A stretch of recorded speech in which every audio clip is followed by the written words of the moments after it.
Yes, hello. What are your thoughts on the budget? Well, when I first heard it, when I heard like the $17 billion or something for housing and stuff, I went, "Oh, well, that sounds encouraging." But I didn't hear anything for right now. Mm. I'll give you an example. I live in a small town in Squamish. Mm-hmm. You've probably heard of it. We're building more than any other community Right. in BC. Mm. We've got condos going up everywhere, all over. Not one of them is affordable.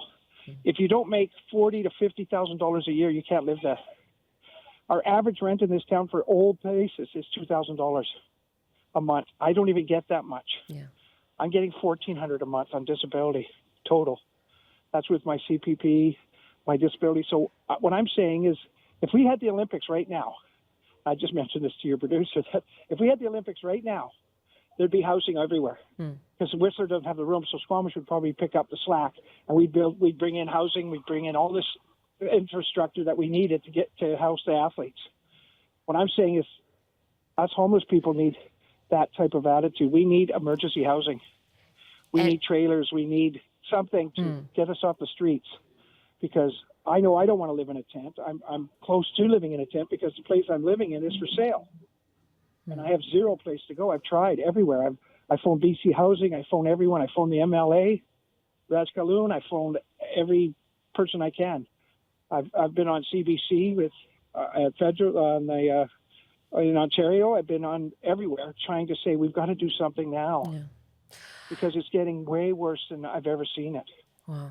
And so I'm sorry, I didn't hear anything in this. I didn't hear anything. Oh, sorry, I didn't hear anything in the budget that's helping us right now. That's what I'm saying. Yes, no, I hear you. And our guest earlier from UBC said as much, that while there was a lot for housing, not much to address the issue of homelessness, which is urgent and is current.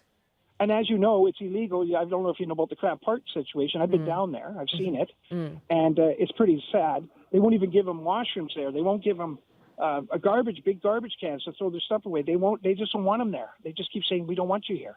We want to give back our park to our people." But there's no place for those people to go.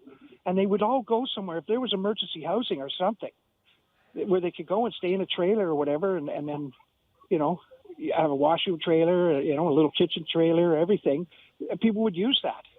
Most people would, right? They don't want to live in tents. They really don't. Most people don't want to. I know I didn't like it. I did it 2 years ago, and it was hard. It was okay in the summer, but I still had to take my tent down every day and hide, and, I had to go to different places because I wasn't allowed to. Our town here has signs everywhere saying no camping. And there's only one camping spot, and you're only allowed to stay there a couple of weeks. So you have to hide outside. So I did it, but once November started, I couldn't do it. So I had to go to Lac La Hache, all the way, 200-300 kilometers from where I've grown up, because I couldn't get any housing in Squamish or Burnaby or Vancouver, anywhere. So I had to go to Lac La Hache and stay in a motel for 6 months. Wow. That a realtor was renting out. And that was the cheapest place I could find. That was $900 a month.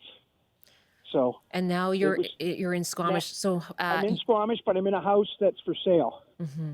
So I'm renting a room with all my stuff is in bins. I've had my stuff in bins now for over 2 years because I sold my place, and unfortunately I'm crazy. I gave most of the money to my family and my kids, right, my grandson, and paid off all their bills and stuff. And now I've got maybe a couple $1,000s put away in a savings account for when I get a place. And I've been told, even my old age home here, that I have to wait up to 2 years, maybe 3 years before I can get in. Rick, can I ask you, I know you've been speaking about the budget, but you also mentioned, that you have lived in a tent, you don't want to, but that people are being moved from encampment, to another encampment, and the feeling, the message is that we don't want you here. What would you like to say about the stigma that people who are homeless face? Well, I just want to say this, that not everybody, a lot of homeless people do have mental issues. There's no doubt about it, right? We've had homelessness in Squamish since I moved here in 1974, but a lot of those people they didn't want to pay rent.